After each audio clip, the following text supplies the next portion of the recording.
now it's time to print our carving here and make multiple versions of it. So you can choose the color paper you want. I just chose 3 here. Make sure you name your paper on the back, every single one. Write your name on each page before you get started, because it's going to be harder to do it and flip it over once you have wet ink on the top. And then also number the order you're going to make it in. Later on, this will be important when we label our series and how many total that we do. So I'm going to actually put 1 over a blank number, 2 over a blank number, and 3 over a blank number. We'll fill in that blank later based on how many total that we do in our series.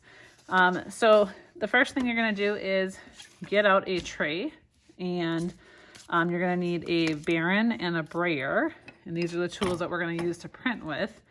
And in the tray, pick the color ink you want. I'm just going to go with basic black right now. And we're going to squeeze out just one line, just one bead of ink. And take your brayer. It looks like a roller that you use when you paint, but it's got a smooth rubber surface on it. And it's called a brayer. And you're going to roll that ink in. You notice how I pick it up and roll it down so that I get the ink evenly dispersed on that brayer. Kind of has that fun sticky sound to it. And after you roll it out and get it all over the brayer, then you get to take it to your carved plate and roll it on top. And make sure you get to the edges and the corners.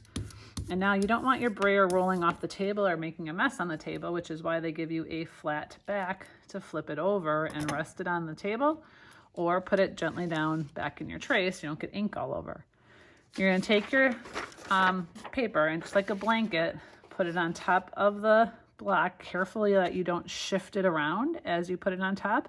Just press it gently, and then take this flat baren. This one is covered with a bamboo leaf, and it's just a flat baren. You can use your fingers or your hand or a wooden spoon or anything, a flat surface. And you really want to rub and make contact between your block and your paper. And again, you want to make sure that the paper doesn't shift as you work, otherwise you'll have kind of a sloppy image. And after you've rubbed it around a little bit, the trick here is less ink and more of this rubbing so that you make sure that you get the contact points and the ink to transfer, and that'll make a nice print. And after you've rubbed it a little bit, you can peel it off and you'll see your print, which will be a mirror image of what you carved out. And a good print has nice clean white lines and none of the ink filling them, and it's a nice black overall smooth texture. So this is a nice pulled print. Let's try another one on a different color paper. I may have to reload.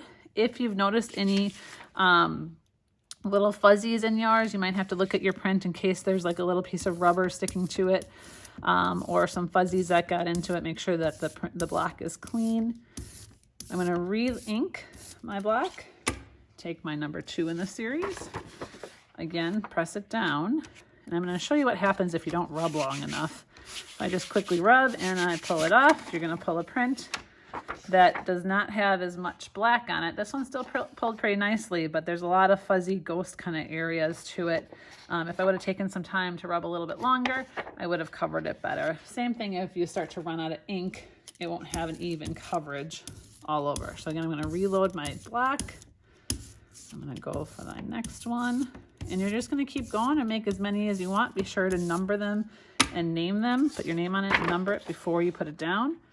Try to get it in the center of the paper and rub with the baren. If you think that the ink is filling in your lines too much and you're worried that you're not going to get those nice white lines, generally, if you use a little less ink and rub longer, it'll work out just fine. On a very rare occasion, you may have to wash off your block and recarve the lines a little bit deeper so that the ink doesn't go in there. But even the small, thin lines that you carved out will show up if you just use a little less ink and a little bit more time in this step with the baren as you roll. So let's see what my third one looks like. It looks like it shifted a little bit on me here. And it kind of filled in some lines. So you're going to eventually compare all of your favorite ones and choose them and put them on display in a frame how you'd like. But that's the step of printing. Have some fun.